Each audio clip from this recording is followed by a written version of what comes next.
Bien, hoy vamos a trabajar la variable método.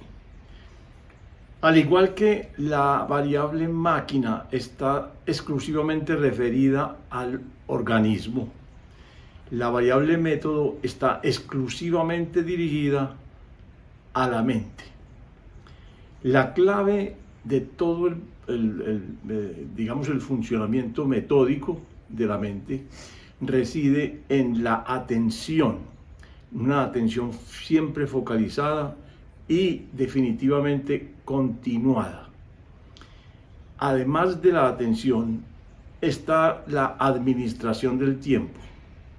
Y quiero dejar claro de entrada dos ejemplos que se oponen muy claramente a la idea de utilizar la atención de una manera cuidadosa y persistente.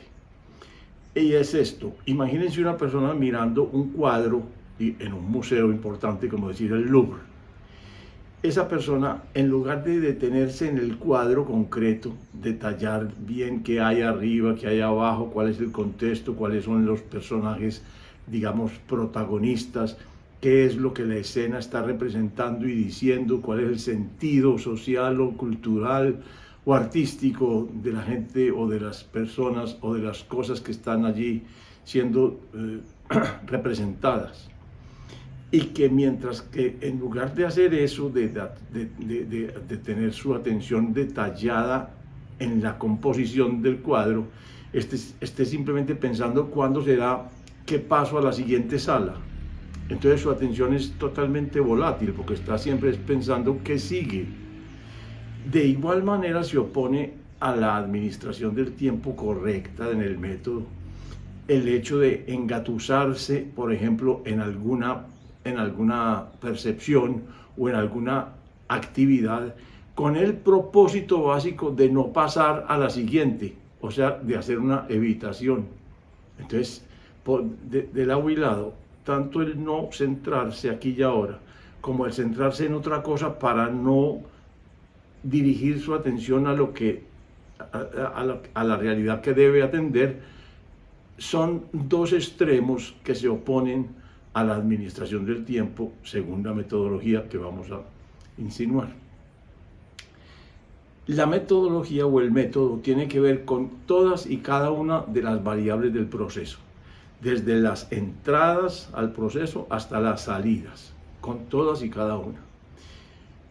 Es claro que en las entradas, básicamente, la metodología consiste en asegurar que lo que ingresa esté suficientemente diferenciado, que tenga suficiente información. Hay criterios de suficiencia distintos. Por ejemplo, uno mirando un cuadro, ¿cuál es el momento en que uno dice, definitivamente ya lo vi, ya tengo permiso para pasar a otra percepción? Son, digámoslo, convenciones. Son convenciones las que tenemos que formular como criterios de suficiencia.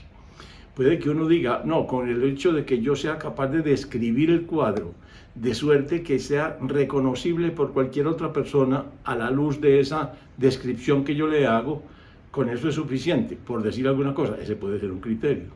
Pero podría haber un criterio muchísimo más exigente, que es, por ejemplo, aquel en el cual la percepción es tan diferenciada que yo podría intentar reproducir ese cuadro sin tenerlo presente. O sea, pintarlo y dibujarlo de memoria. Así pues, los criterios de suficiencia son muy distintos, pero hay que tener el criterio de suficiencia para poder determinar si ya es tiempo suficiente y podemos, por supuesto, pasar a otro tema o a otra cosa. Bien, de todas maneras también tiene que ver, por supuesto, con la máquina.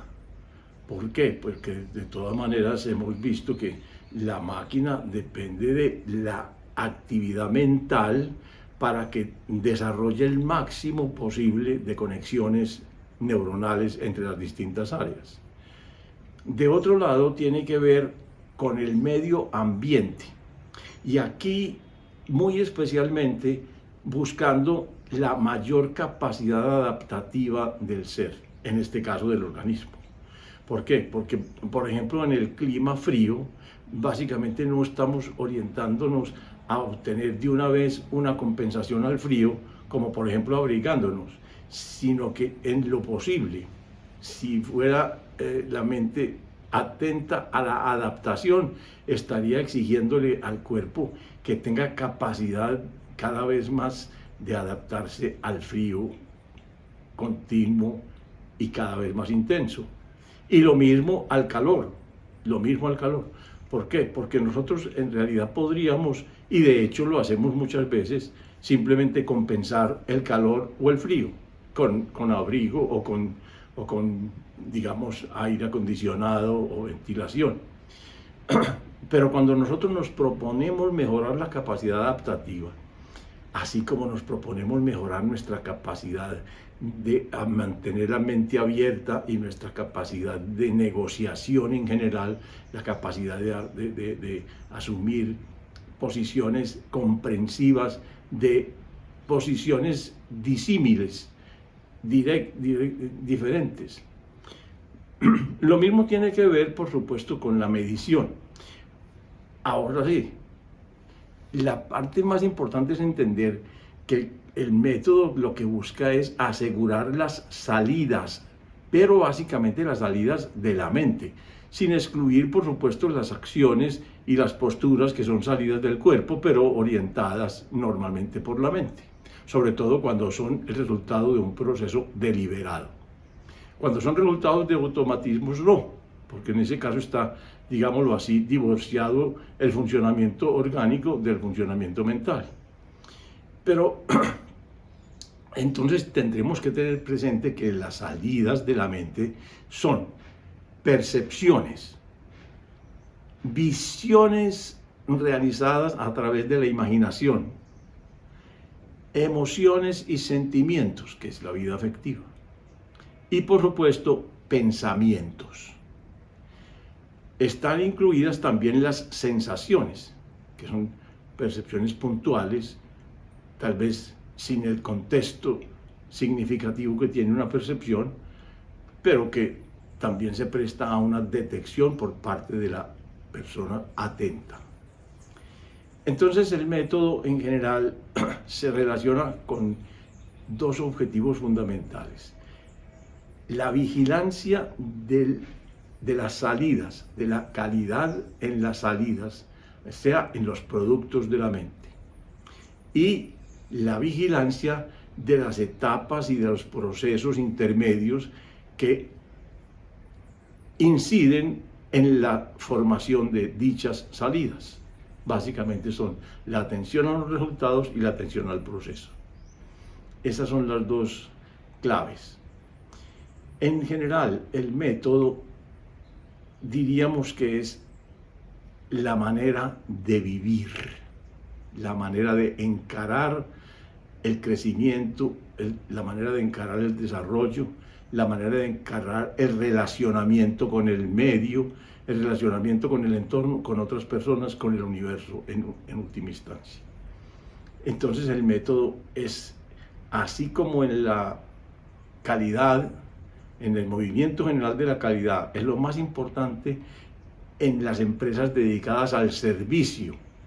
Así en este caso es la variable más determinante para la calidad de los productos mentales.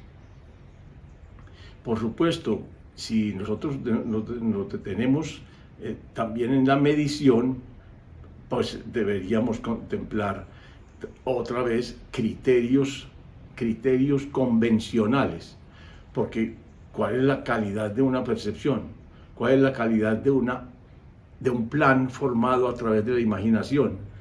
Tenemos que formar criterios de suficiencia para que podamos comparar lo que hemos planeado con lo que en realidad hemos terminado por producir, porque es ahí donde se presentan las diferencias y el posible desperdicio. Si hicimos más, es un desperdicio positivo; si hicimos menos o dejamos de hacer, es un desperdicio negativo. Y finalmente tiene que ver también con la persona. Y cuando consideramos la persona son muchas las variables importantes, pero tal vez la más clave de todas es el conocimiento.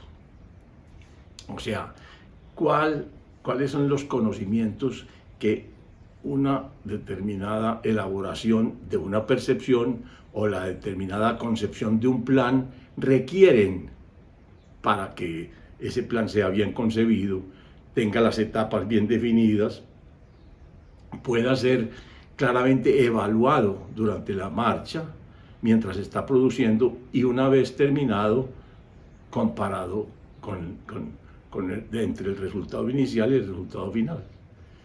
Entonces, también está, por supuesto, las variables motivacionales. En la persona no solamente es importante los conocimientos y las competencias, sino supremamente clave la motivación y el nivel de compromiso que la gente desarrolla. Entonces, esos niveles de compromiso y los niveles de motivación, por supuesto, requieren también unos criterios de suficiencia que deben ser conocidos, digámoslo, formalmente definidos o concebidos, de manera que puedan servir como criterios de evaluación. Eso es en general el trabajo sobre el método. Es básicamente, vuelvo a subrayarlo, la manera como nosotros encaramos nuestros relacionamientos con el mundo y con nosotros mismos, por supuesto. Les deseo toda la suerte del mundo.